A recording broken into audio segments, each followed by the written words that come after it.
Sir నేను ఒక ప్రశ్న అడగాలనుకుంటున్నాను. అడగండి. ఇప్పుడు మన తూర్పుముఖం ఇంటికి తూర్పుముఖం ఫ్లాట్ రోడ్డు తూర్పుముఖం ఉంటుంది సార్, తూర్పు సైడ్.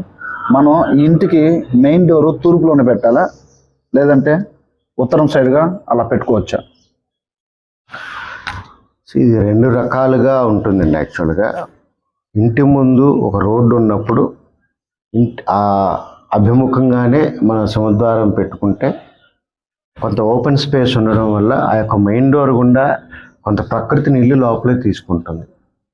ఆ ఉద్దేశంలో ఇంటి ముందు ఎంత ఎక్కువ స్థలం ఉంటే అంత మంచిది. అది రోడ్డు కావచ్చు, మన ఇంటి ముందు ప్రహరీ కావచ్చు, వరండా కావచ్చు. కానీ ఇక్కడ ఏం జరుగుతుందంటే కొన్ని సందర్భాలలో ఆ యొక్క మీరు చెప్పినటువంటి తూర్పు ఫేసింగ్ ప్లాటే మనం తీసుకునేటప్పుడు